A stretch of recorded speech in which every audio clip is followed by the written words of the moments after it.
Hi, Sierra. Hi Laura, Nice how are you? meeting you finally after a long time. Yes, Yeah, how are you doing? I'm doing well. I'm doing well. I'm excited about this interview to talk to you. Thank you for having me. Yes, thank you both for accepting my invitation. It was really nice having you today. And first of all, I would like to ask you to introduce a little bit yourself so that our followers know you a little bit better. Where are you from? What do you do? Anything you like to share with us? Yeah. Well, hello everyone. My name is Sierra, and I am from the USA, specifically the state called Colorado. I am currently a PhD student at Penn State. I'm studying glaciers and climate change. And in addition to studying these things, I am doing my own research for my PhD and also helping to teach classes. So that's what my job as a PhD student looks like. Yes. Um, my husband is Tuava. He is Ethiopian, and he is also a PhD student at Colorado State University. So we are currently living in Colorado, and I'm working remotely for Penn State. That's really interesting. And now I would like to ask you to tell your beautiful love story. How did you meet each other? Because it's the most popular question probably which you heard a lot. Yes, because you had a very beautiful story. Yes, how Oh, you thank met in you. Ethiopia. Yeah, can you please tell us more about it? Yeah, yes, definitely. I love our love story, so I will always be happy to share it. So we met when I got the opportunity to go to Ethiopia to work on an undergraduate research project. So I went there at the end of my undergraduate studies to work on an archaeological excavation. And Tuaba was at the time a master's student in Ethiopia. So he joined the project as well. So we had a bunch of American students there from all over the country. And then we were also working with Ethiopian students. And we went to this very remote part of Ethiopia, close to the Sudan border, and we were working there, sleeping in tents, just camped out there for a month, and every day we would excavate in the archaeological site and just have time to talk to each other after work. So it was really hard work, but it was also really, really fun and really amazing experience. And all of the students, even though none of us knew each other before, we all became very good friends, both the American students and the Ethiopian That's students. nice. And Yes. yeah, so we kind of became friends first, but we just really liked talking to each other, and we would always try to like sit next to each other and talk to each other, and um, and we started to like each other, and we were really shy though because we weren't sure. It was just it was definitely not what we had expected going to like work in the field in Ethiopia. So we didn't really we didn't really know how to communicate this feeling to each other, and um, and we were also shy about like we weren't sure what other people would think, what the other students would think, and the professors would think. So we were really trying to like be very quiet about it, and we so I was not really telling Tuaba at all how I felt, and I think he expected that I would be like he kind of had this uh, idea that American girls would be like more would not be shy and would be like more vocal about like how they were feeling, but that's not how But I not was. everyone is the same. Yes. Yeah. Yeah. So it took a while, but um but on one of the last days that we were in the field, um he was actually we went to a marketplace. It was our one day off of work, and we went to a marketplace, and we were grouped into two different groups, so we weren't actually together in the marketplace. um But then after the marketplace, we went to a coffee ceremony at a local home. And at the end of that coffee ceremony, this woman came up to me specifically, and she was trying to sell me a necklace. And I didn't have any cash on me, so I was trying to just politely say, like, I don't have the money right now. But he just came over and he bought the necklace for me. And I learned later that he had actually been searching for a necklace to buy me at the marketplace, and he wasn't able to find it. So it seemed kind of like destiny. Yeah, that was a coincidence. Yeah. And then he like expressed his love for me. By buying the necklace, that's really sweet. Yes. Yeah. Yeah. But, when you saw him, did you like him immediately, or after how long time did you understand that he's the one, actually? Yeah, as soon as I saw him, like, I thought that he was handsome. Yes, I think that Ethiopians, they are really different than the rest of Africans. They really look different. That's what I Yeah, noticed. And I heard that Ethiopian women are the most beautiful, actually, out of all African women. Yes, is it yeah, true?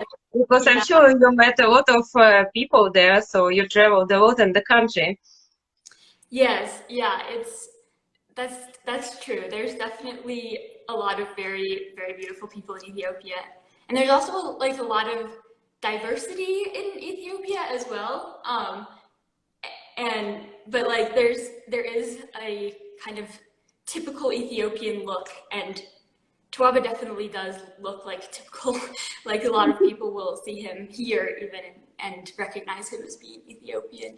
Um, but yeah, so I thought like as soon as I saw him, I did feel like I thought he was cool and friendly, and like the first thing I really noticed about him was that he was very funny and he was making everyone laugh, even though at the time his English was good, but it wasn't as good as it is now. And I was just very impressed that was the first thing I noticed, was that even though he was not completely perfect in English, he was able to make everyone laugh. All of the American students, all of the Ethiopian students. He just has an amazing sense of humor. So that was the first thing that I really noticed about him, and that made me interested. But I also I just never really thought that this would happen. Like, even though I thought he was such a cool person, like a very, very friendly, respectful, hardworking person, I knew that I was going to be leaving the country and flying across the world in just a couple of weeks. And because of that, it was hard for me. It took a long time for me to realize that like it could actually be an option to like start a relationship with him. Yes. So yeah, it was completely unexpected, and I think even when I left and I flew back to Colorado in America, I wasn't sure what would happen. Like, we didn't really talk about it. We actually didn't get that much time. We didn't get any time like alone, Yes, really. I can We were always imagine. in the group, so we didn't talk about it, and I just didn't know when I left if I would ever be able to go back to Ethiopia, and what would happen. But he was more confident than me. He was completely committed, and I realized that when he kept talking to me like over WhatsApp and Facebook Messenger. He just kept messaging me and communicating with me even after I left, and eventually I realized how he was so committed, and I was able to go back and visit several times. Yes, so you never thought that you will be married with a foreigner? No, I mean, I didn't think about it that much, honestly. It never really crossed my mind, but I definitely did not think, it was not something that crossed my mind at all when I was about to go to Ethiopia to work. It was not something I was looking for. And I guess, like, I wouldn't have been that surprised, I guess, if I had met someone with a different ethnic background in America. Mhm. I don't think I would have been surprised to like start a relationship with them. That seemed like something that was reasonable. But I think like I just never ever thought that I would be like in such a long distance relationship. That was not something that I considered No, to be. it's not easy indeed. And you were in a long distance relationship for 2 years, I think. Yeah, it was like just over 2 years. Yeah, it's not easy at all. I think not everyone can do it. And how many times did you meet during this time? So I went back to visit him 5 times. Wow, And you're a brave girl. yeah, um, so I went back to visit him whenever I could, and I was in classes at the time, originally in undergraduate classes, and then in master's classes. Yes. And so I would always wait until I had a break from classes to go back and visit. So I would visit him over the summer break and over the winter break, and I would stay there for like at least a couple of weeks each Mhm. time. And yeah, and there was one summer when I was able to visit twice because I got a job in Botswana for a Yeah. month. So I visited him both before and after. But it's definitely I had to kind of like figure out tricks to make it work because it's a long travel, and I Yeah. was working on my But graduate how paper. long does it take to travel to Ethiopia from America? I think you had to change somewhere in between. Yeah, there were a few different options. A couple of times I changed in Europe, like in either Germany or Ireland. And then there were a few times when I took a more direct route where the plane would refuel in West Africa, but I actually wouldn't get off the plane. So that was the quickest way to get there. Take a plane from America, it would stop in West Africa and refuel and then continue on to Ethiopia. But it was still a very long flight. But I would like to ask you, what was your first impression about this country, about people? How did you like it there? Yeah, Because I it's a really, different world. I have never been to real Africa. I went only to Tunisia, but it's a little bit different. It's more like okay, yeah. country, yes. But I really want to see real Africa. And I heard that Ethiopia is a very interesting country. It's a very ancient country. There are a lot of things to see there. So I'm really curious to know what was Yeah. your impression about this country. Yeah, definitely. I really love Ethiopia. It is an amazing country, beautiful, unique in so many ways, very interesting culture, interesting landscapes. Um, so I love it so much. The people are, in general, very friendly, very welcoming. Um, it's so common to see like so many people smiling when you go there, which is really heartwarming. And um, it's also a more like social culture than in the U.S. Um, it's very common for there to be a lot of people out on the streets, like going to the marketplace, and when you go by people, they'll say hello to you. So there's like so much going on on the streets. That was I think the first thing Tuava noticed when he came to the U.S. is he went outside the airport and he was like, "Where are all of the people? The streets are empty." So it's it's comforting to have like people greeting you on the streets everywhere, um, and and also people tend to spend a lot of time with their families. So families will often have like very strong bonds in Ethiopia, and they'll spend a lot of time together. They spend holidays together. Yeah. They will like spend a lot of time making delicious food together. And so that's another thing that Tuava really misses. He really misses his family. And it's, yeah, I really love Ethiopia. It's like even a lot of the country is very rural, and the majority of people don't have access to electricity or running water, and life is definitely not easy. It's like it's a different way than I was raised, and yet when you travel in the rural areas, you see so much joy in the people, so many smiles. People are living their life, and it's I think it's a lot different than Ethiopia is often depicted in international media. And I guess I also just love how unique it is. Like even within, it's really different than a lot of other countries in Africa even. I think probably every country is unique in their own way. Yes, that's true. No, but I heard that Africa is very different as well. So each Yeah. country is different, so you can't even compare. Did you visit any other countries in Africa except Ethiopia? I spent 1 month in Botswana. Oh, That's that's the only other also one. interesting. Yes, because I saw recently a video about Namibia. I was impressed how beautiful it is, and there are no people at all. So it's only desert. And I heard that it's like the country where there are the least people actually. You hardly meet anyone. So to compare with other African countries where there are lots of people on the streets, it's a totally different Yeah, experience.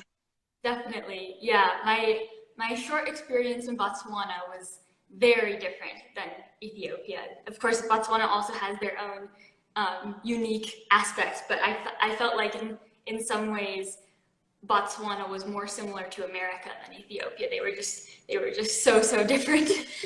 Yes, I thought it's developing very fast. I'm talking about Botswana. Yeah, it's kind of pretty rich country to compare to the rest of Africa. That's what I heard. Yeah, probably it's very different if you compare with Ethiopia.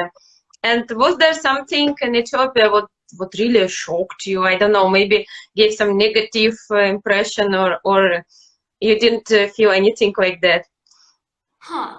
Um, that's a good question. I can't think of anything that was very shocking to me, but I guess there are a lot of things that I didn't expect. Because before going to Ethiopia, I didn't know very much about Ethiopia. I had eaten Ethiopian food before, and I did like Ethiopian food a lot, but that was the only thing that I really knew. Um, so I was really interested to learn about Ethiopia's history Mm-hmm.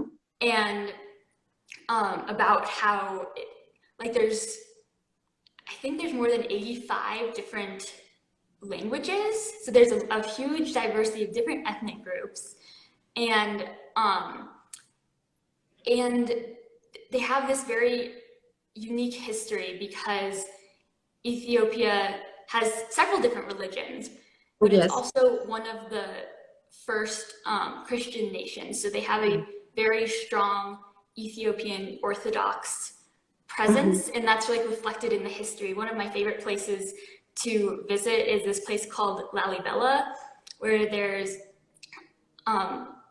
several, I think 11 different churches that were carved into the rock, and that was completed around the 13th century. So you can Wow. visit these like churches that were carved down into the rock, and it's so beautiful and amazing, and it's still like a very important site for Orthodox Christians, and they will make a pilgrimage there Mm-hmm. for Ethiopian Christmas, which is called Gena. And I had the opportunity to visit during that time with Tuava and his mom, and it was really, really just Oh, that's amazing to amazing. Yes. see. But, is it easy to reach there? Is it in the capital or where is it? Where is this place? It's not, it's not in the capital. The first time I went to Lalibela, Tuaba and I were traveling all over the country using public transportation. So we took a bus there, and that was not very easy. It took a long time, and it's a bumpy road. But there is an airport there, actually. So the second time we we took a flight and we and that was pretty easy. So I think it should be really interesting to visit this place. Yeah. yeah, Yeah, because I definitely. really love ancient sites, yeah, because there are a lot to see, and it's really amazing. 13th century, Yeah. it's really old and ancient country. That's what I heard myself. I even read some blogger, and she wrote that Ethiopia, I think, and Namibia are the most interesting countries to visit.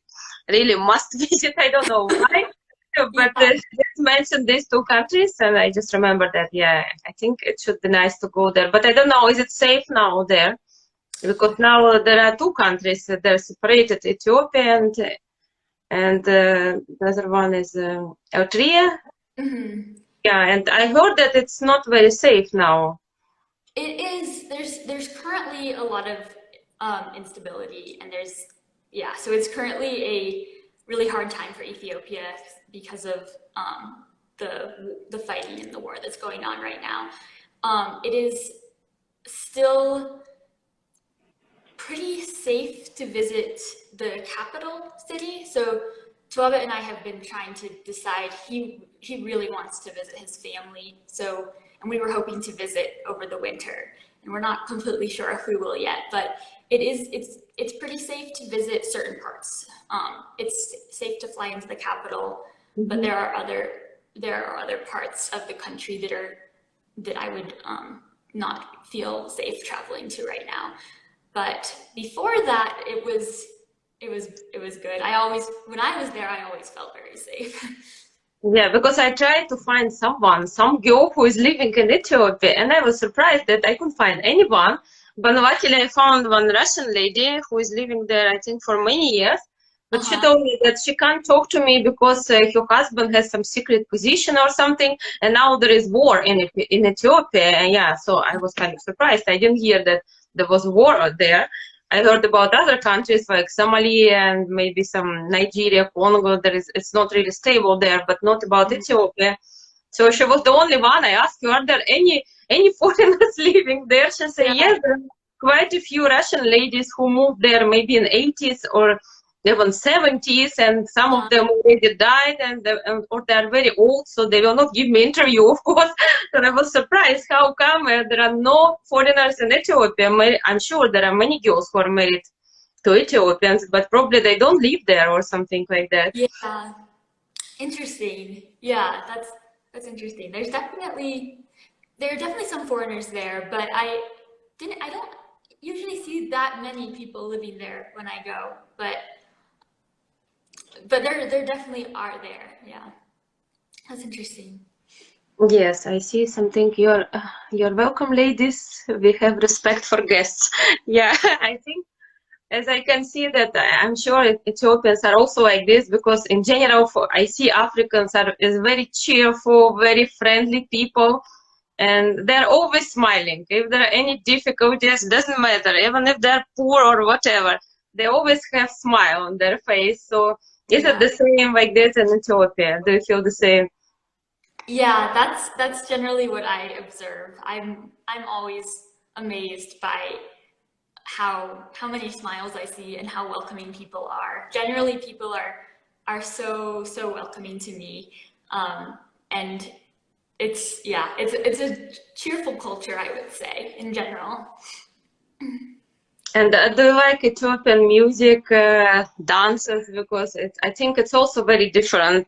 I tried to listen to some songs. I don't know which song was it, and I really like it a lot. It was such a beautiful tune. So Uh-huh. how do you like it yourself? Yeah, I also really love Ethiopian music. I listen to it a lot, and and the dancing is also very cool. There's different regions have like slightly different types of dance. Yes. So the region where my husband is from is kind of famous for this dance called a skista, which they dance with their shoulders. Um, and I also just love there's a couple different like cultural restaurants in Ethiopia where you can go and get food and watch people dance and sing, and it's really cool because they'll do this group of dancers will do dances from like each different region in Ethiopia, and you can see like the different types of dance, and that's definitely one of my favorite things to do in the capital city. Yeah, that's really nice. I can see that my friend is also writing. Many Ethiopians live in USA and Canada. Is it true? Yeah. Are there many in USA? Yeah, I don't know as much about Canada, but there are certain places in the USA that have huge Ethiopian communities. And one of them is like by Denver in Colorado. So there's not a lot of Ethiopians living in Fort Collins, where I'm living right now. But if we drive down to Denver, and specifically Aurora, there's a huge Ethiopian community. And there's So your also husband feel like at home. At what? least your husband probably feel like it's at home, yeah. Yeah, he likes visiting there. Yes, and I see one question. I just read it. What did you know about Ethiopia before meeting him? Yeah, I didn't know a lot. I knew about the food.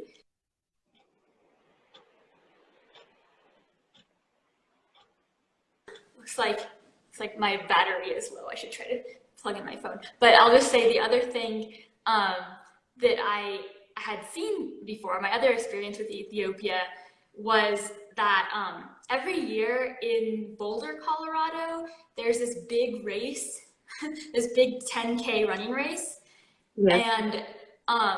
And every year, like when I was growing up, I would do this race every year, and there was always this huge Ethiopian presence there. They would come to the stadium where the race finished, and like wear Ethiopian colors and cheer on the runners, because after the race that anyone can participate in, there's a professional race, and so Ethiopian runners would always come, and they would usually win the race. So I knew about the food, and I knew about the amazing runners, and that's pretty much all I knew before meeting my husband. Yes, and also I see the question I was going to ask you also. Are you learning your husband's language?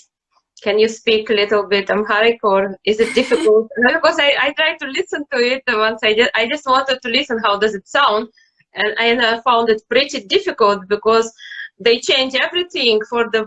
If you ask a woman, then you have to change the endings. If you ask something a guy, then you have to change it. And I found that wow, it is pretty difficult. It's not so easy to talk, but can you understand it? I can understand it sometimes. I'm trying to learn it, but it is difficult. It's hard for me to find resources here to learn it. So it's easier for me to learn it when I'm actually in the country. But I definitely am trying to learn it. My husband's family doesn't speak English, so I really want to be able to talk to them. So I'm trying to learn Amharic. So yeah, I can say a little bit. Salamno and Datenachu.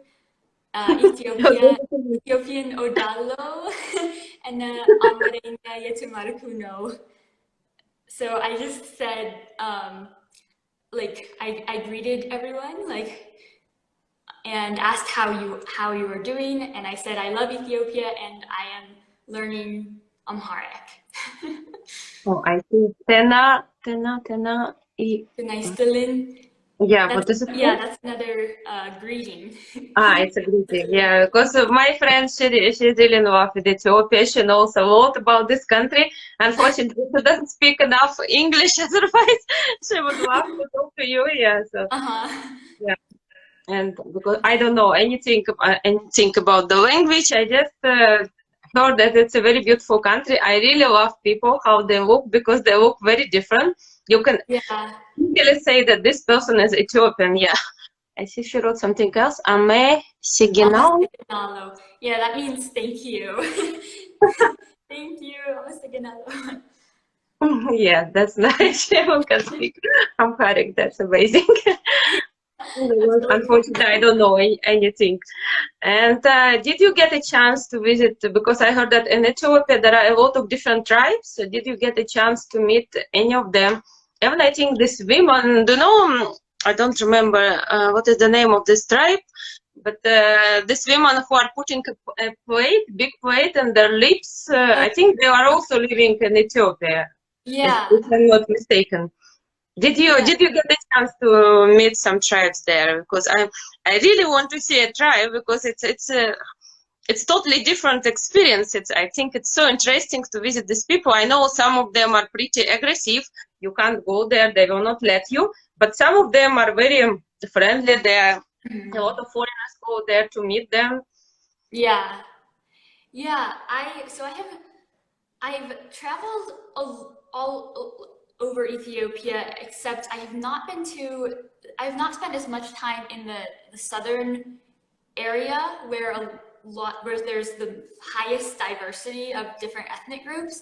Um, so I haven't met a lot of the like smaller Yeah. tribes, but I have gotten the opportunity to meet different people from different ethnic groups. Mm-hmm. My husband is from the Amhara region, and I've also spent a lot of time in Oromia and Tigray, and then I have traveled through some of the southern area as well, but not spent as much time there. So that's definitely something that I would like to do in the future. Yeah, someone commented Hamar people. That's one of the ethnic groups in the southern area that It's in I'd love to understand. visit at some point. Yeah. Yes, and I saw one more question. Just a second. Uh, was uh, what is that you like the most of Ethiopia by your travels in Ethiopia and experience with people? That's a good question. I like so many different things about Ethiopia. Um, let's see. Well, so one of the things that I love about Ethiopia is the food, and also when you go to visit someone's house, they will prepare delicious food for you, and also they will have a coffee ceremony, and the coffee is amazing. It's very different than what we usually drink here in America. Um, and the food is really amazing because I'm vegetarian, and there are so many different vegetarian food options Oh, in that's Ethiopia. good, because what I see that in Africa they eat a lot of meat. It's like every dish I see meat, meat, meat, and because my husband, he is also vegetarian, and he said that there is nothing for me to eat, so Yeah, there is only meat dishes, yeah, with meat. yeah, But I would is it definitely also true recommend Ethiopian. that Ethiopian food is similar to Indian food if you try it?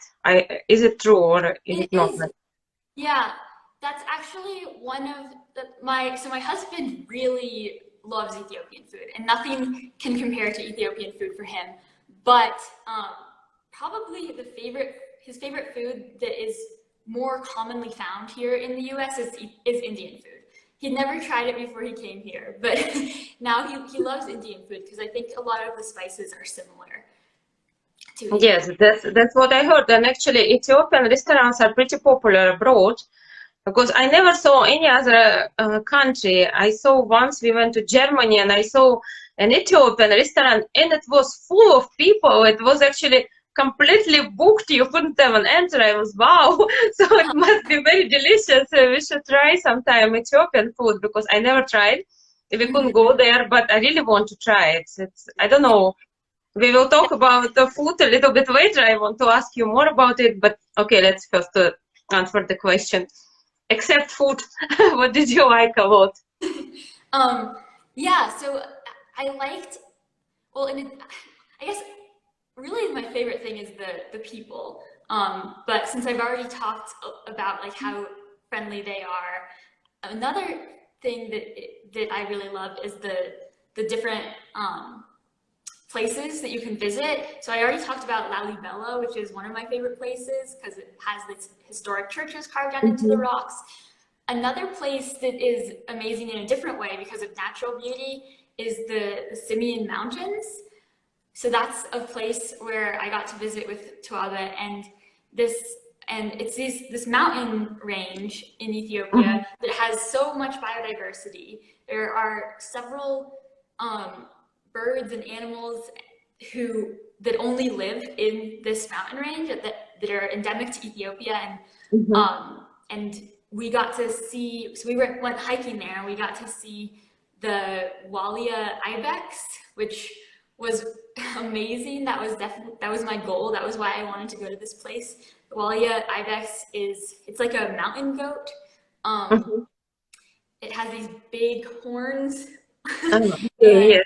only lives there, and it's also endangered. So it was just a really, really beautiful experience, and it's amazing to me how many different landscapes you can find in Ethiopia because um, well, I'm a geologist, so this is very interesting to me that the East African Rift goes through Ethiopia, and in the East African Rift, it's like 180 meters below sea level, and it's very Wow. hot, and there's volcanoes.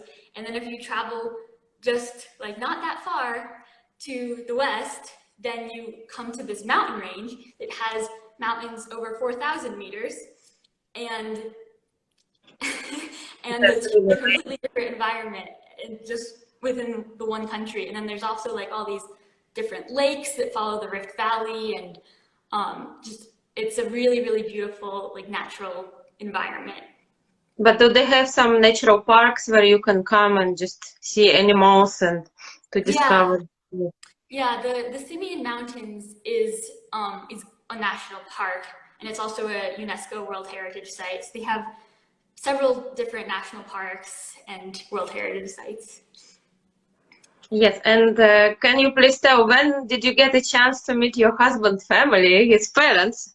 When did Yeah, it happen? During your trips there, like when you came after first time?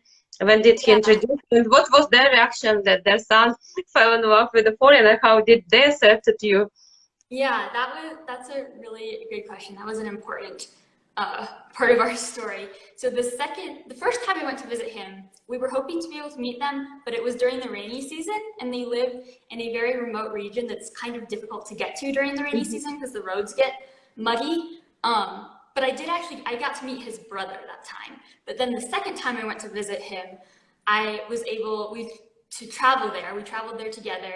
And we were taking the buses from the capital city. So it took us 3 days to get from the capital city to his parents' home. Wow, is Um, it so far from the capital? it's pretty far.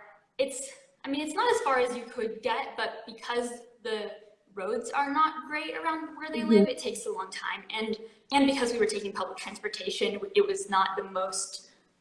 We had to wait a lot for the buses because the bus schedule is not perfect for our schedule. But I think if you were driving there yourself, you could do it in 2 days, maybe 1 day. But um, it's a really beautiful area. He lives in the highlands, in the northern highlands, in the Amhara region, and it's cool to me actually because I grew up like close to the mountains in the highlands of Colorado, and he also grew up in the highlands of Ethiopia. And it's they live in a place where foreigners don't really visit very Mhm. much. So it was cool to go there, and it's very beautiful. And because foreigners don't visit very much, a lot of people there were very surprised to see me. Yeah, I Um, can imagine. Probably everyone came to see you. yeah. um, so so when we got into the little town, there were a lot of people like staring at me, and I was just trying to like go through as quickly as possible. And we got on a motorcycle and took the motorcycle from the town out to the countryside where his parents live. Um, and they were so wonderful. They really welcomed me and like treated me like family. That's um, nice. they don't treat me like I'm different, which I really like because like they don't treat me like special because I'm a foreigner. They treat me like part of the family, and Mhm. they don't try to like do anything different than that. So it's really nice, and as soon as I met them, they were so welcoming. His father is an Ethiopian Orthodox priest, and so so Tuava taught me about like how I should greet him when I arrived. And so his father was like waiting outside, and he had this this big Orthodox cross hanging around his neck. And so as soon as I met him, he like touched the cross to my forehead, and then like I kissed the bottom of it, and then I was also wearing this necklace, which is an Orthodox cross. So as soon as his dad saw that, I was like completely welcomed, and he loved me after that. So I just had to learn what to do, and it was. That's nice that your husband prepared you in advance. Yeah. Yes. Yeah. But Ethiopia, I think, is one of the country which has which are Orthodox Christians or not, or are there more than this? I think it's only in Ethiopia they're Orthodox. Sorry, just one second. I need to plug in my phone. Yes, sure.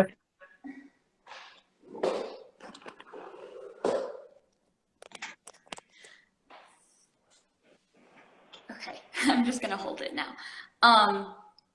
Yes, Ethiopia was one of the first countries to become Christian. So there's definitely a large Ethiopian Orthodox presence there, and a lot of really interesting history.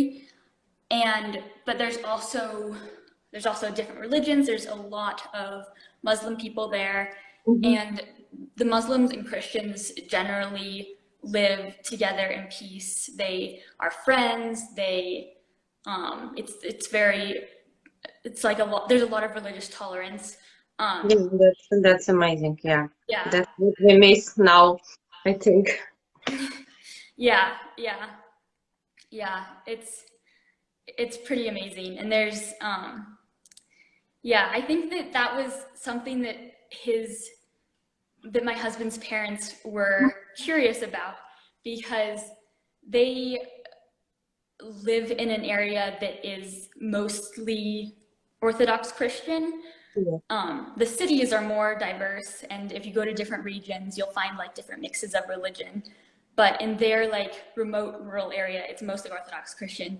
So they even though they're friendly with other religions, they were, and because my husband's father is an Orthodox priest, they were like, they were hoping that I was Christian, because they, even though they're friendly with Muslims, it's not common for people in that area to intermarry with different religions.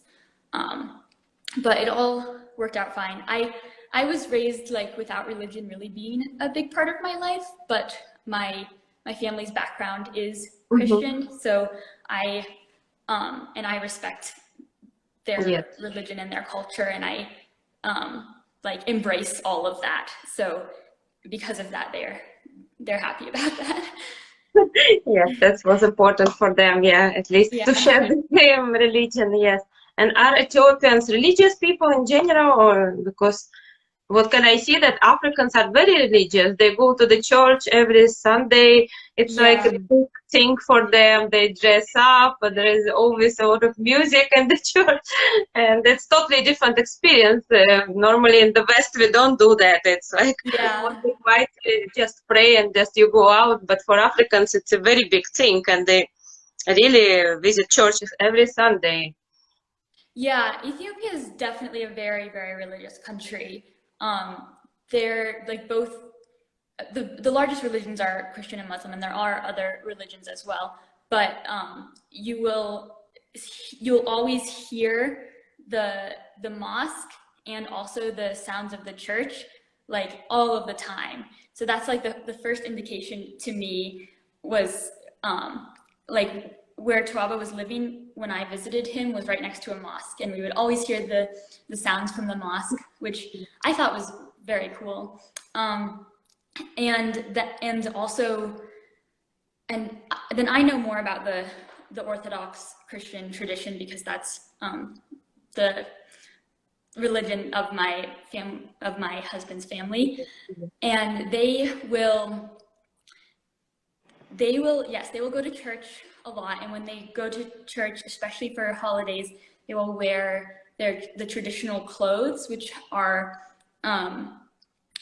very beautiful, like white hand woven clothing with different like embroidered colorful patterns on them, and then a scarf that they'll cover their head with.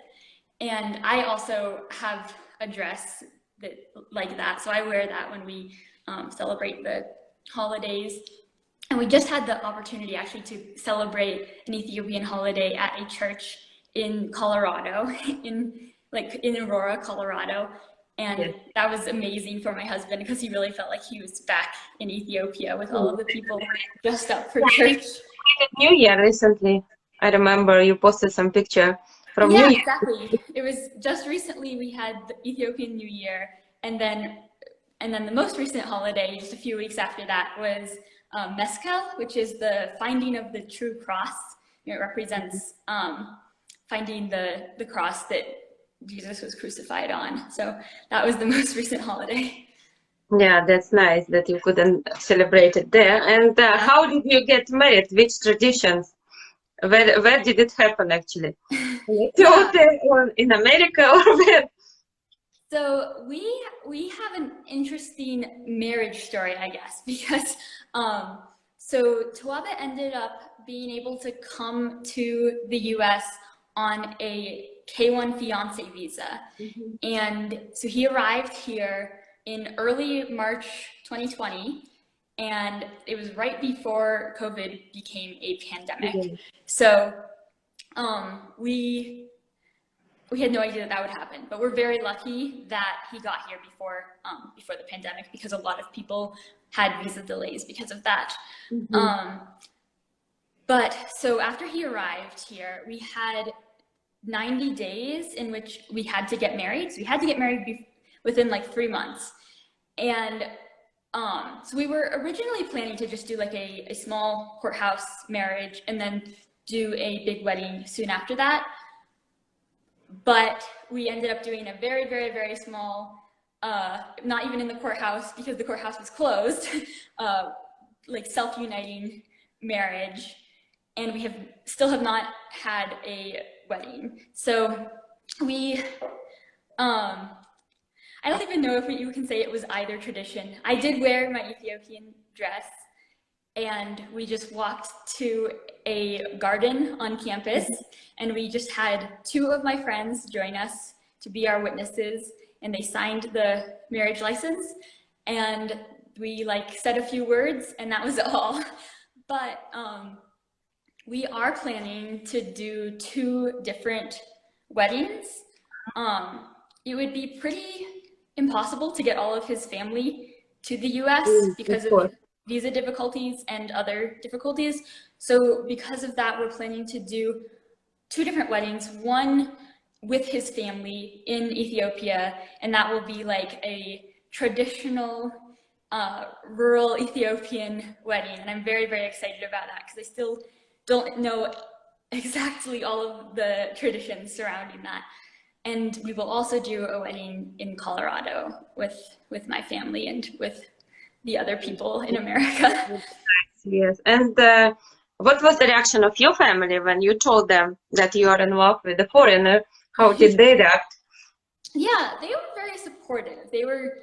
I think they were surprised at first, and I didn't tell them right away because I was kind of worried about what they would think, but I told them before I went back to visit him, and they were surprised and definitely a little bit worried about my safety, just because I was flying across the world to a country that I'm not very familiar with, to spend 5 weeks with someone who they didn't know.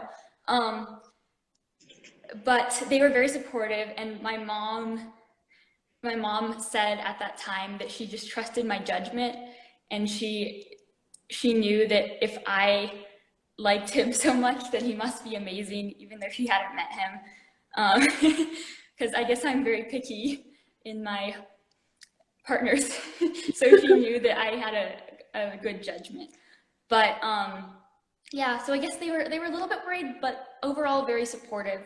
And as soon as they were able to talk to him a little bit more and get to know him more, and they saw all of our photos from our travels, they were very happy for me. And when he was finally able to come to the US and meet them, they were very supportive.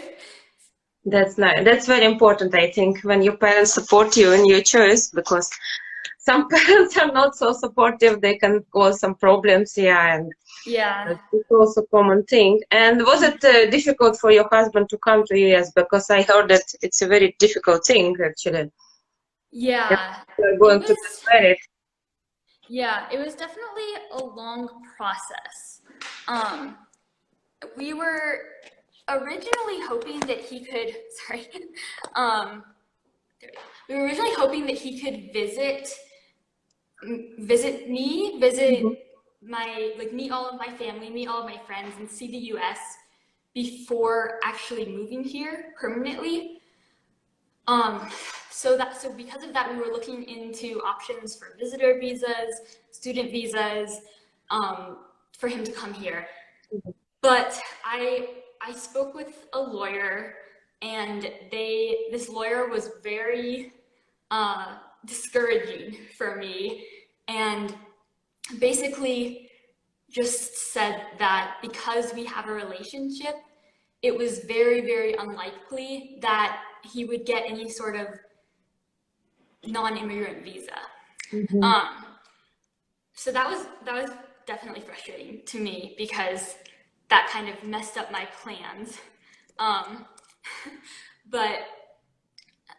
But after I heard that, we just started looking into the K1 fiance visa, and we were already engaged, so this visa made sense. The fiance visa made sense for us to do, except that it was just kind of a big step for him to come here for the first time and meet my family for the first time, and then get married within 90 days. So it worked out for us, and I'm glad that we had that option, but it wasn't my first choice.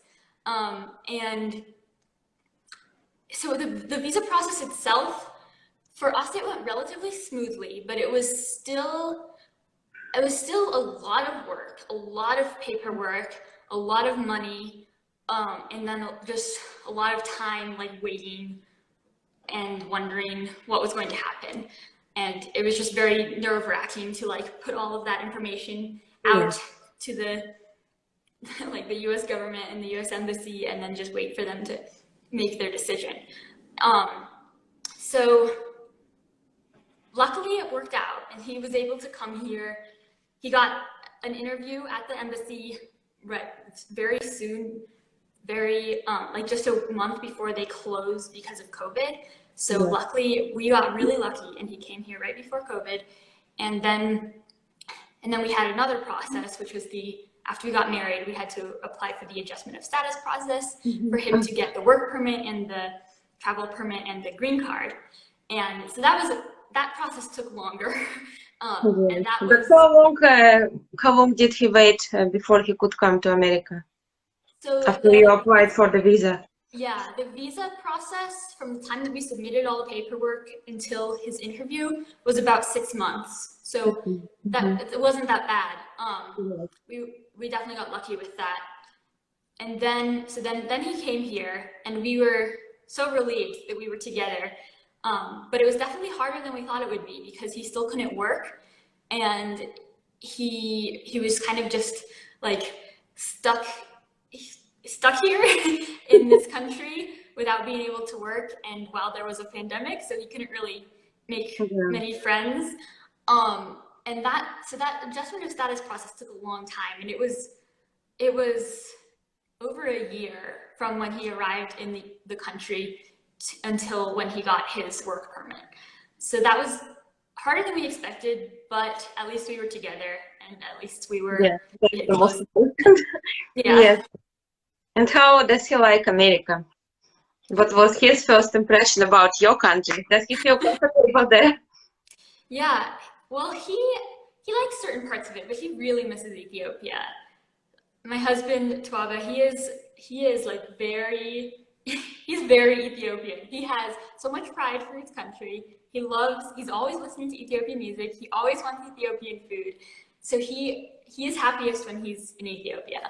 Um, but he is very happy to have this opportunity to do his PhD now. So he's happy that we're together, and he's also happy that he's able to work on his PhD. Um, and I guess his first impression of the country was that it was like quiet and that there weren't as many people on the streets. That's And true. yeah, and he definitely misses all of the social interactions that he's used to having when he walks out on the street and seeing all of his friends, getting to meet with his family. But he really likes Colorado. He likes the mountains here. He loves the snow. He saw snow for the first Really? time he came. He hates the cold but loves the snow. So No, um, but it's very beautiful in Colorado, especially now. It's really amazing. The yeah, nature is impressive. Everything is yellow. I saw yeah. some pictures. It was really. I actually picked one pictures when I was making the picture for the interview Oh today. yeah, So I just found a picture from Colorado, and I was wow. I want to go there. yeah, yeah. I saw that picture. That's a good picture for this time of year because this is definitely a beautiful time of year. We have a lot of aspen trees in the mountains that turn Yeah. like a golden color, and it's so beautiful. I love the Colorado mountains, and he does too. So But is he it cold there in the winter? well, Do you have cold winters, or is it's yeah, not so cold? it Colorado can vary a lot. We usually will get some very cold days, but they will be mixed in with days that aren't as cold. And it's pretty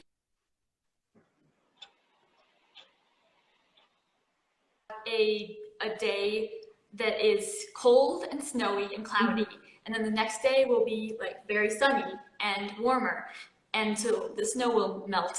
Um, for the first year and a little bit, we were living in Pennsylvania, since I have been working on my graduate school there.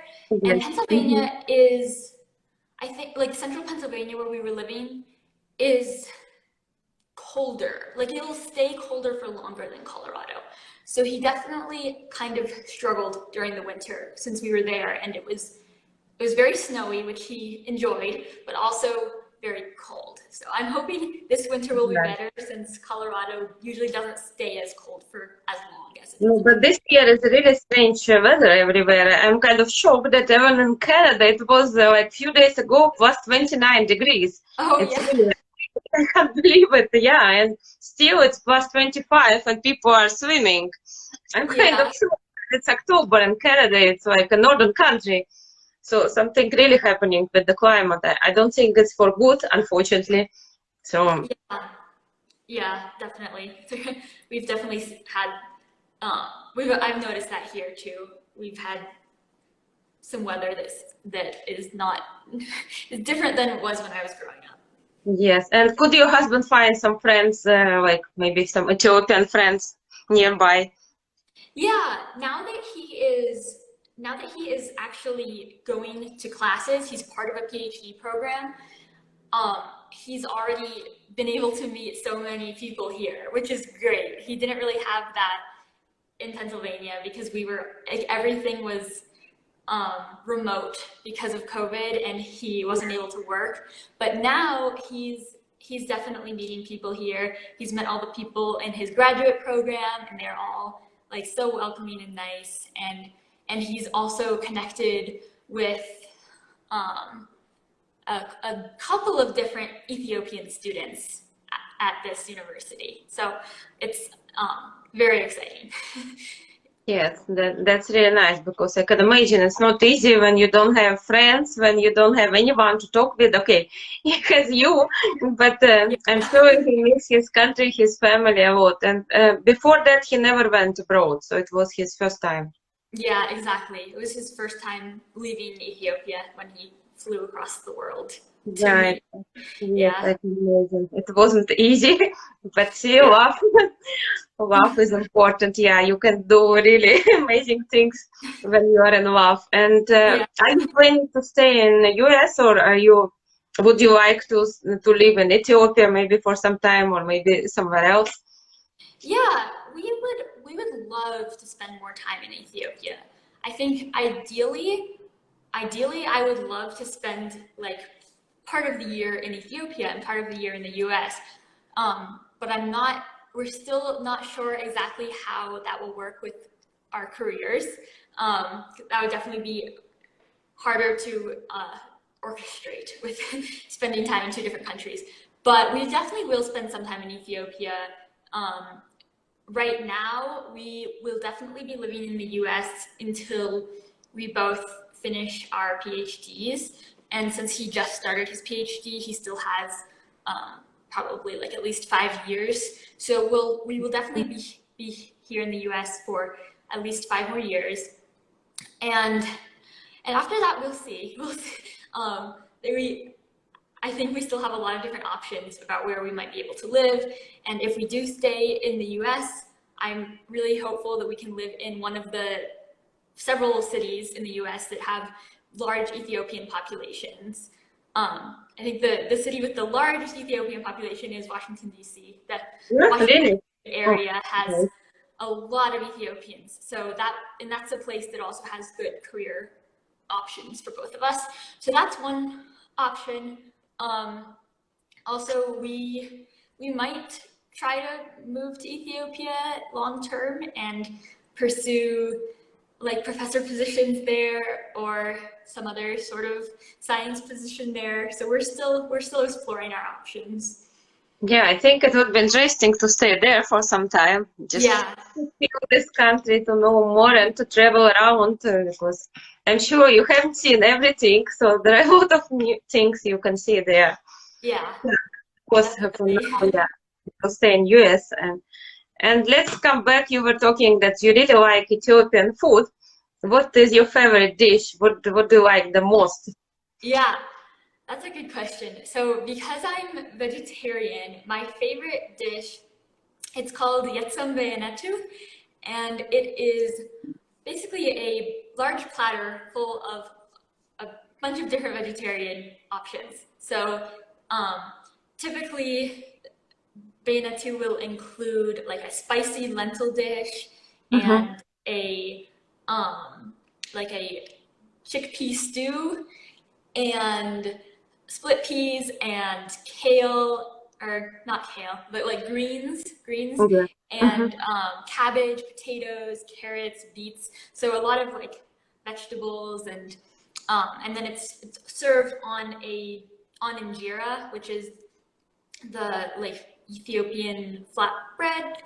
It's typically made out of teff, which is a superfood grain that's grown in Ethiopia, and it's kind of like spongy and a little bit sour. It's fermented, and then you will use the injera bread to pick up the other food and eat it. And Do you it's also eat rice mainly, or do they eat bread? What was that? What do they eat with rice or with bread? What do they With prefer? Yeah, with the injera bread. Okay, so they Yeah. don't eat too much rice like in other countries. Yeah, not too much. You can definitely find rice sometimes in Ethiopia, but it's not one of the staple foods. Hmm. Yeah. So Yeah. it's delicious, and the problem is we cook a lot of Ethiopian food here, but I'm still struggling to perfect my injera making skills.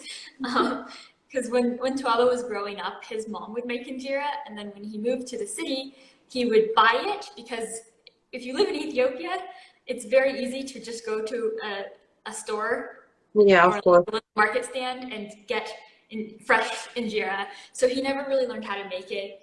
And I'm trying. I don't know why it's so difficult. We make all of the other food, and I'm. And what about your husband? Does he like? Yeah, sorry. Yes, I'm listening. Yes. Does your husband like any other cuisines, or he prefer to eat only Ethiopian food? He definitely prefers Ethiopian food the best. That's his favorite. But he likes spicy Indian food a lot because it has kind of a similar flavor as Ethiopian food. Yes. And he really likes a lot of the things that he tries here. He likes most things that I make for him and that he tries in different restaurants around here. But still, his favorite is Ethiopian food for sure. But do you cook mostly Ethiopian food at home? Yeah, we make mostly Ethiopian food. But is your husband also vegetarian or not? He is not. So Ethiopian. And how do you handle that? Because do you cook for him the meat, or does he cook himself if it's a non-vegetarian dish? Yeah, so I do not know how to cook meat since I've been vegetarian almost my whole life, and he doesn't eat a lot of meat. He's usually fine with. He cooks as well. We both cook, and he's usually fine with just eating the same food that I eat. Usually for Ethiopian holidays, he will cook his own meat, and if we go to a restaurant, then he'll usually get meat. But also, like one of the Ethiopian Orthodox Christian traditions is fasting. So they will, if people who are following the tradition strictly, will fast for almost half of the days of the year or more. And the fasting means that they don't eat any animal products. Yes. So because of that, there's like certain times of the year when he is vegetarian, and he doesn't always follow all of the fasting days, but there are 2 days a week, Wednesday and Friday, that are fasting days. So traditionally, there are a lot of days of the year when Ethiopian Orthodox Christians will not eat any meat. So he's kind of used to that, and he's usually fine not having meat. Yes, because we in Russia people are also Orthodox Christians, and a lot of fastings, and they cannot eat any meat products, so it's mostly vegetarian. Yeah. That's true. I know. I think even for 1 month, people. I think it's for 1 month. They can't eat anything, only some special products. But no, I think I'm not sure about it because I never follow it, so I can't say. But yes, so it's kind of similar, I think, with Ethiopian. So we don't have any problems with eating. So he can basically try other cuisines as well. It's not only that. Okay, he likes the most Ethiopian, but he's open to try others. Because in America, also a lot of meat, I think, a lot of meat dishes, in general. Yeah. I guess typically a lot of Americans will eat a lot of meat, but I guess it depends on where you are. I think there's a pretty big community of vegetarians in Colorado, so it's usually easier to find vegetarian options in Colorado and other places. But do you have any African shops where you can get ingredients to cook at home? We haven't found all of the places here yet since we only moved here a couple months ago. We have found an Indian restaurant, or an Indian marketplace, where we can buy lentils in bulk and some other spices. We haven't found an African shop, but we got connected with an Ethiopian woman who cooks injera and sells it out of her home. So we have done that once. We've bought her injera once, and it was really, really delicious. So she doesn't technically own a shop, but but we got her phone number from a friend, and we'll definitely be buying more injera from her. That's nice. Yeah. And I would like to ask you, because both of you are from totally different cultures, totally different backgrounds. What was the most difficult thing for you to adjust, or there was no difficulties and everything went smooth? Yeah, I think, yeah, I think so. In general, it's all very positive because we like learning about each other's cultures, and we like being able to like celebrate different holidays, and in general it's positive. I think probably the most difficult thing is kind of accepting the fact that no matter where we live, at least one of us is kind of like an outsider, and Yeah, that's true.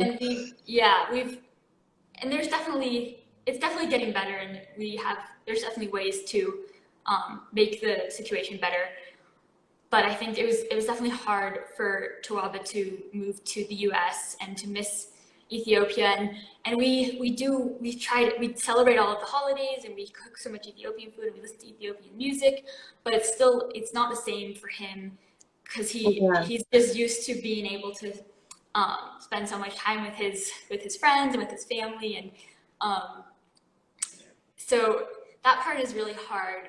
And similarly, as much as I really, really love Ethiopia, I definitely do feel like an outsider when I go there, because I definitely stand out as a foreigner, and it's hard for me to blend in with looking different and without being able to speak the language fluently.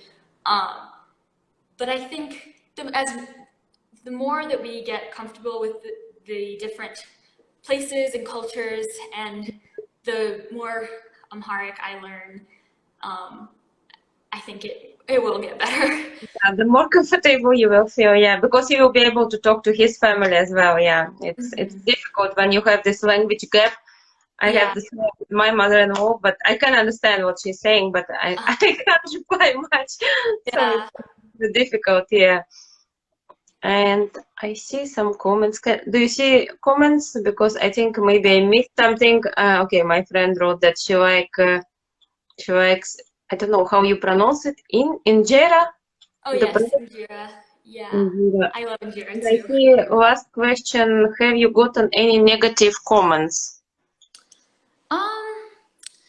Just gotta plug my phone in again.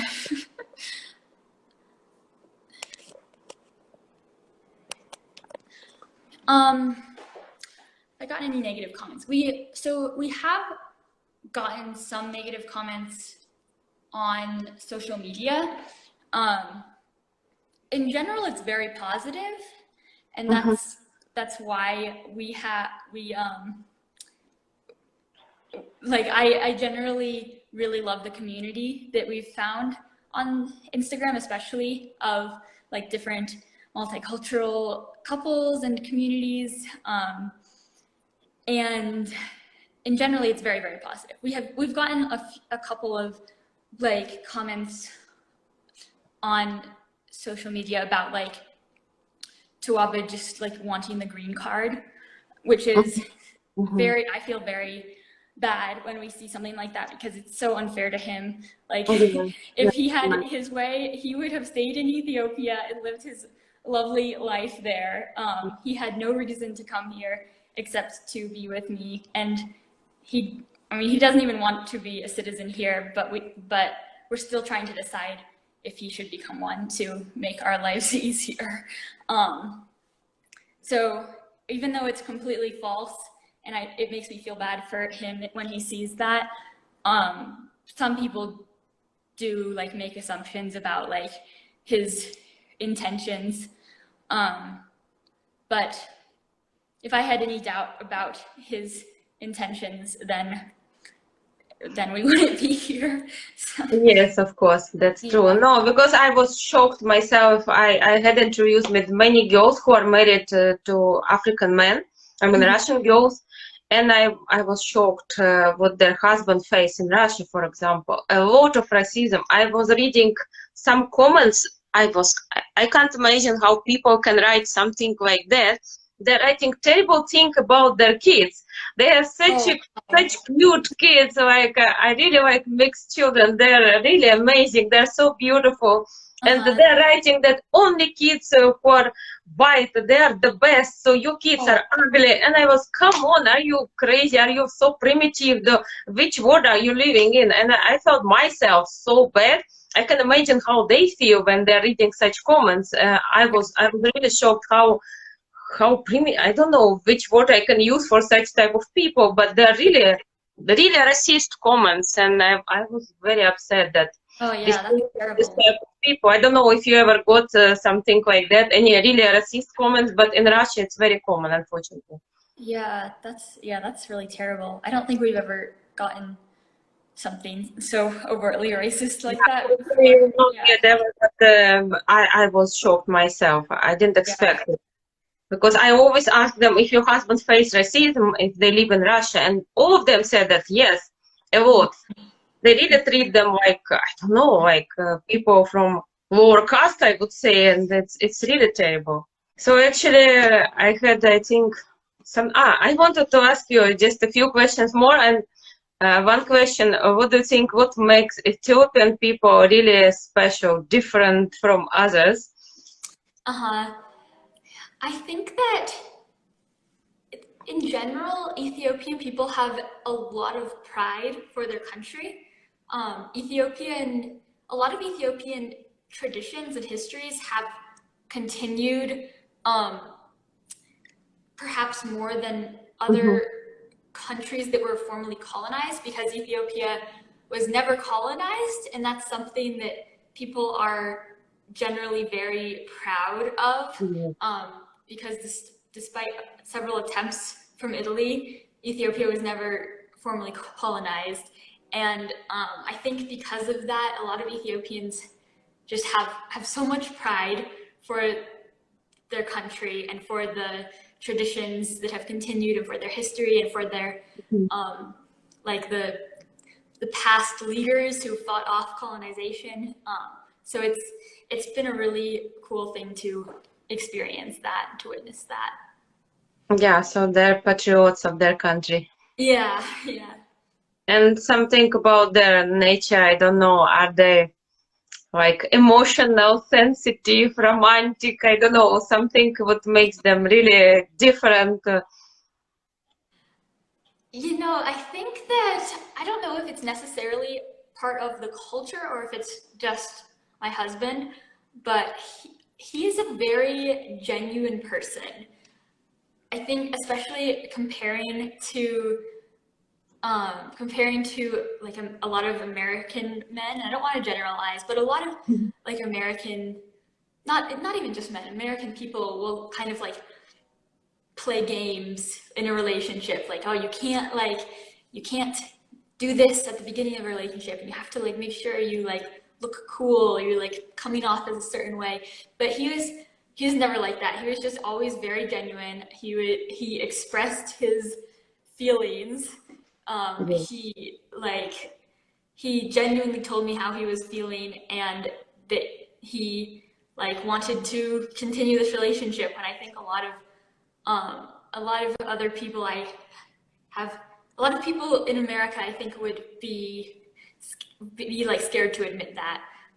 So he's always been very kind and very genuine and That's committed. really nice.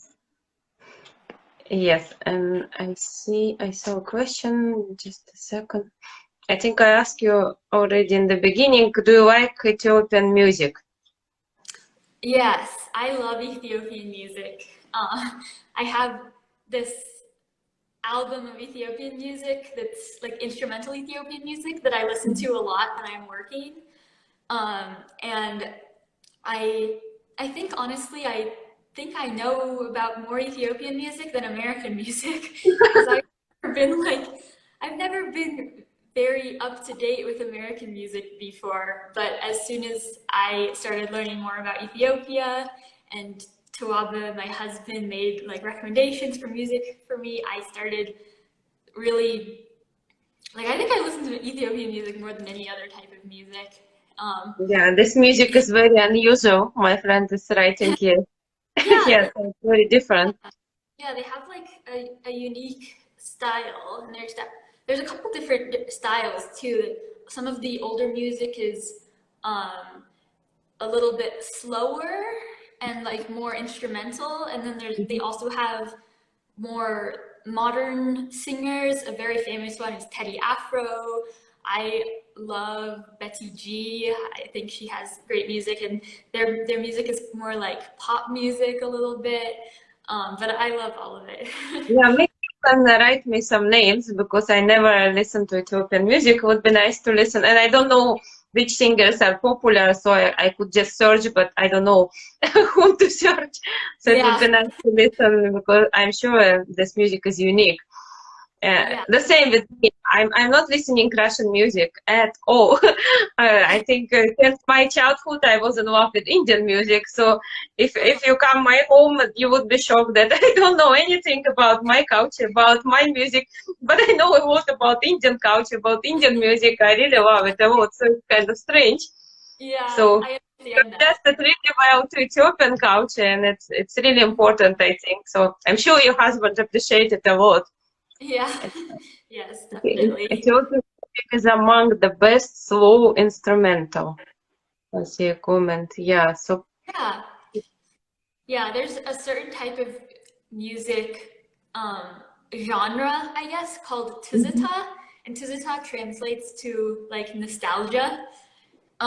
So it's very nice, like slow, and instrumental, just like this person is commenting, and that's really nice. That's what I listen to a lot when I'm getting some mhm. work done, because I always when I'm working I can't listen to anything that has words in it, even if it's a different language. So I like listening to the instrumental music when I'm working.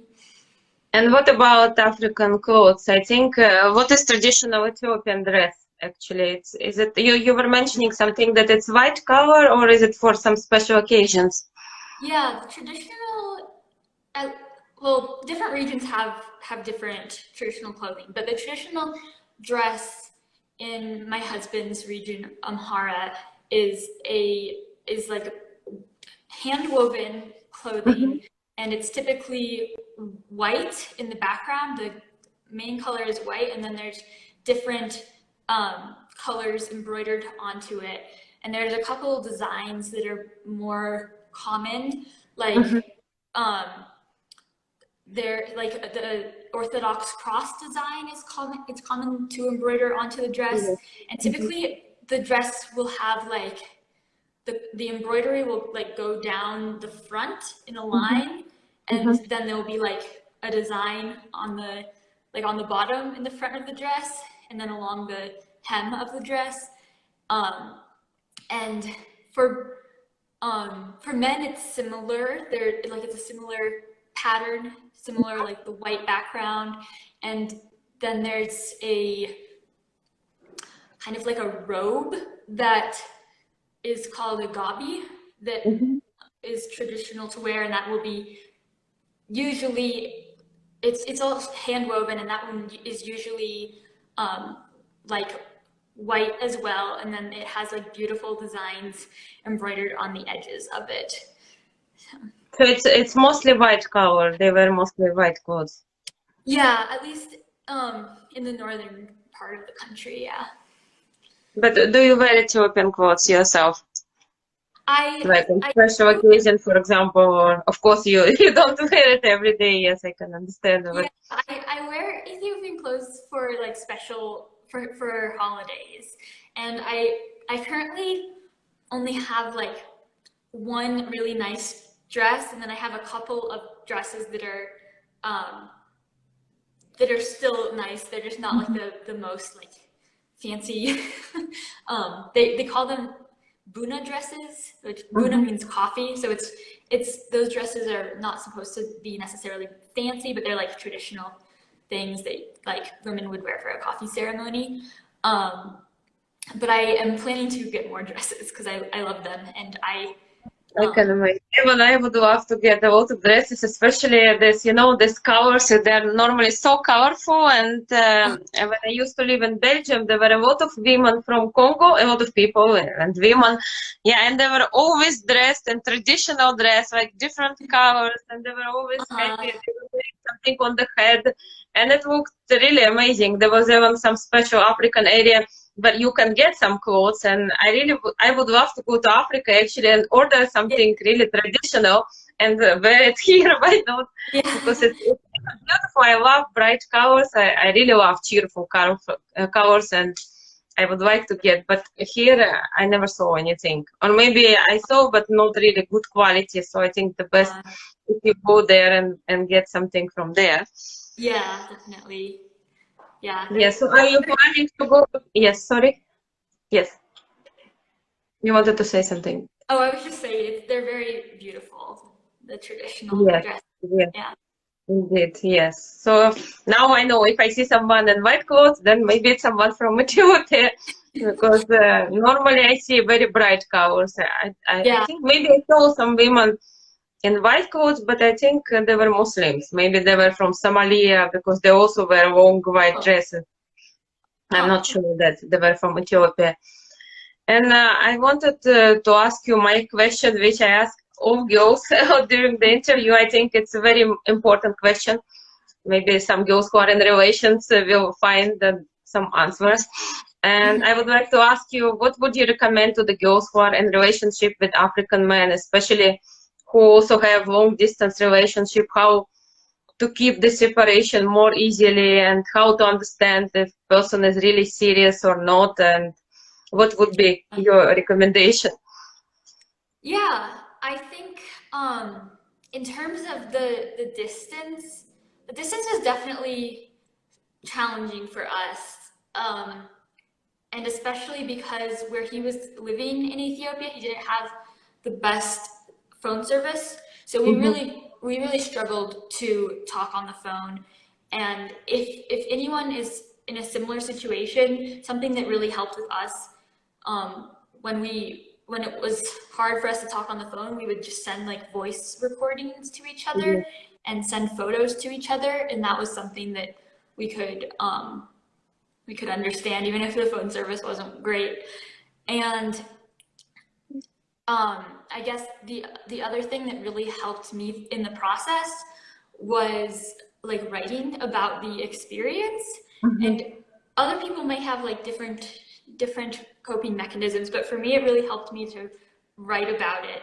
And I started writing about it, and then talking about it on social media, and then I found the community of multicultural and long distance couples on Instagram, which I was not expecting.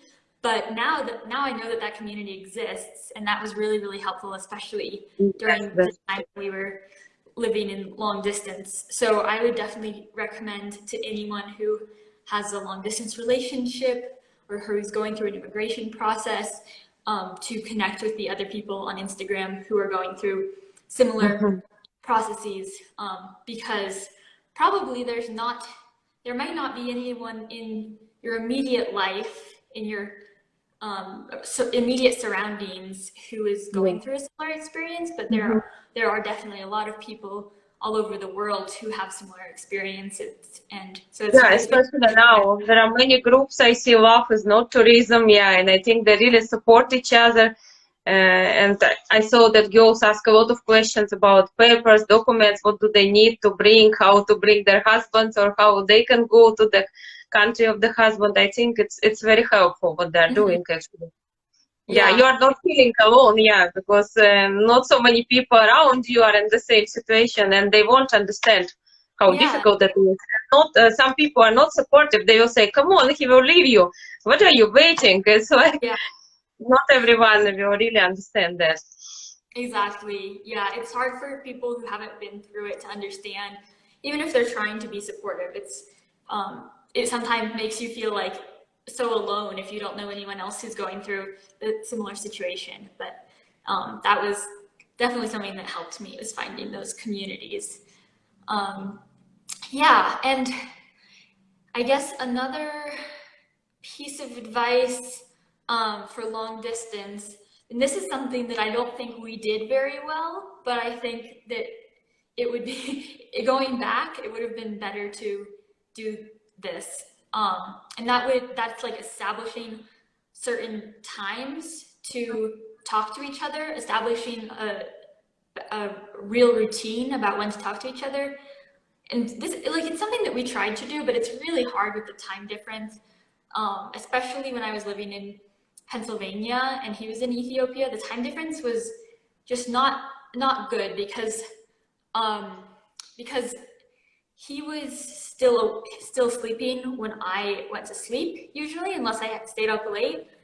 Yes. But so most of the time he was awake was when I was either in work or like getting ready for work. So really I wish that we had established a schedule where I woke up early and we talked to him at that time. But I ended up really messing up my sleep schedule because I kept trying to stay up late to talk to him. And it's hard to change that schedule once you have the routine of like talking to them. Yes, I can imagine. Yeah, that's something that we could have done better. And in terms of making sure that everyone has the right intentions, I guess I don't know exactly the right advice for that. I think for me, I just really trusted my gut feeling and what my intuition was telling me. I could tell that he was dedicated and committed and that he was telling me the truth about everything, and he was more open about what he was feeling even than I was. And I think that that was helped by the fact that I did meet him in person first. I think it would have been really hard for me to trust anyone who I had met online at the beginning. And I mean, I know that a lot of people do meet that way, and I'm not sure exactly how to build that trust online, because I think it would have been hard for me. But meeting someone in person and like really feeling in my heart that they were a good person was important for me, I think.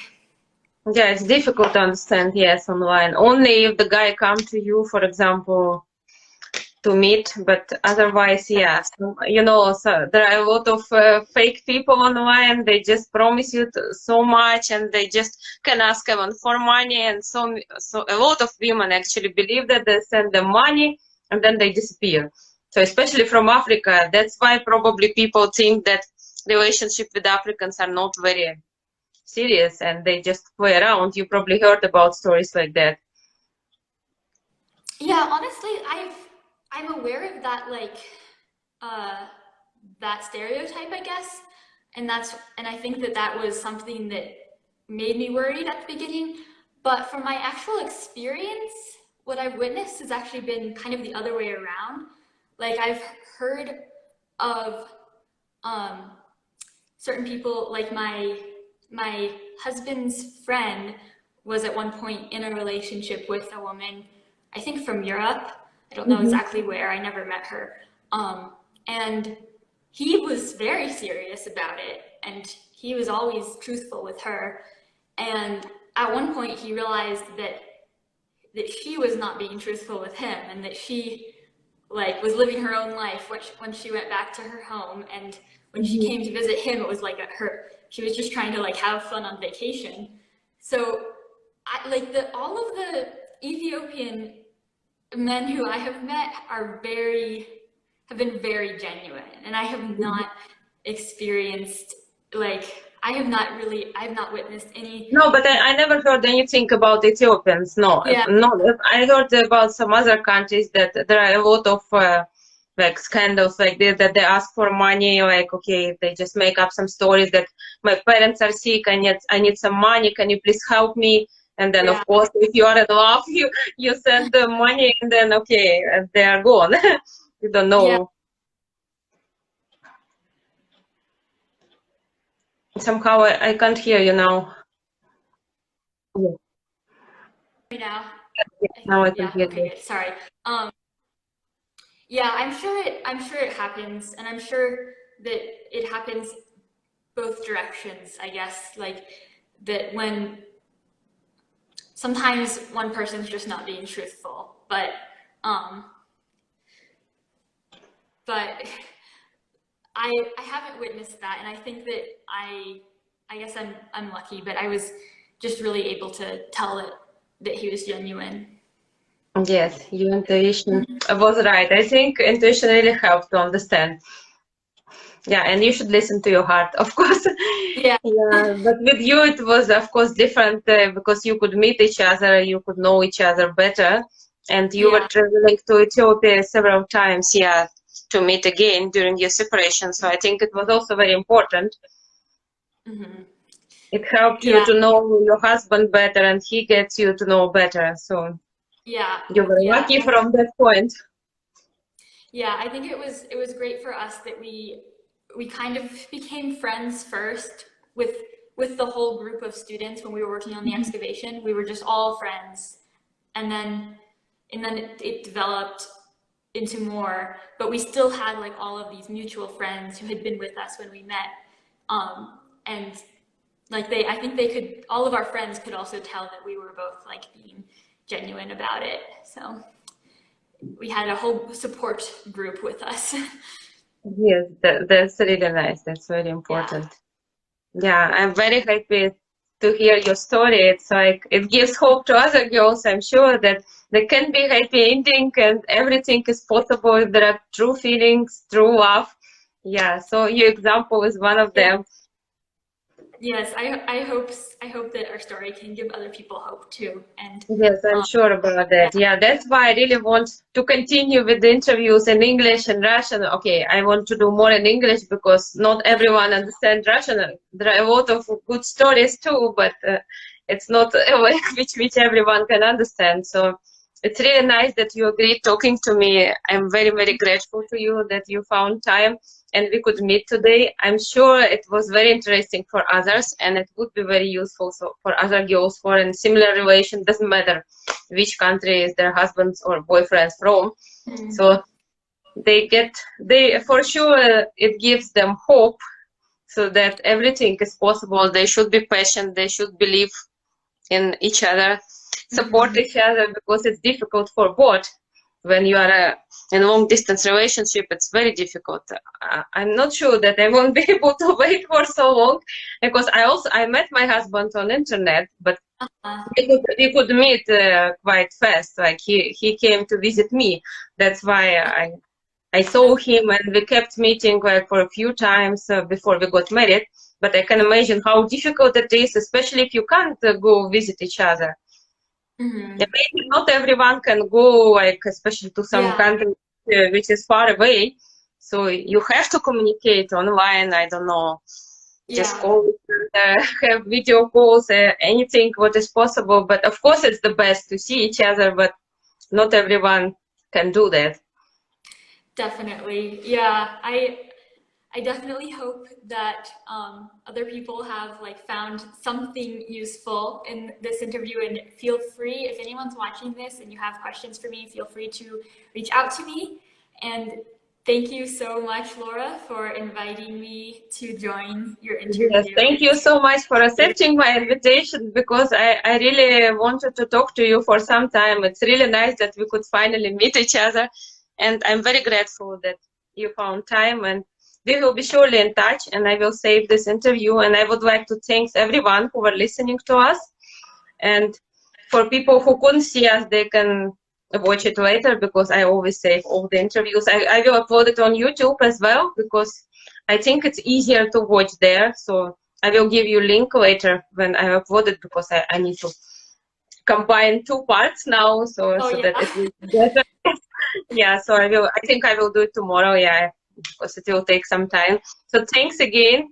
And I would like to ask everyone to subscribe your page because uh, if someone is interested in Ethiopian culture and about life of interculture, like Mhm. relations, it would be really nice. And you have a very interesting page if someone is, especially if someone is interested about Ethiopian traditions, culture.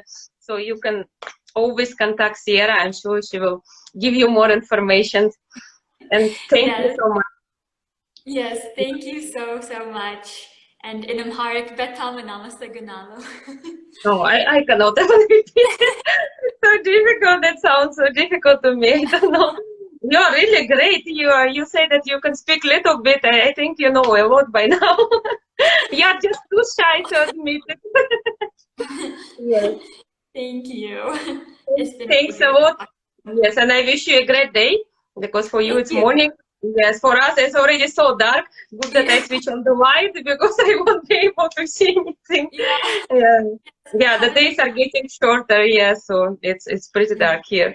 Oh yeah, Yeah, yeah, yes. yeah. Have a nice evening. Okay, thanks a lot. I will save our interview so everyone is welcome to watch us who couldn't see us live. Thanks a lot. Sounds See you again. Take care. Have a nice day. Bye bye. good. See you. Bye.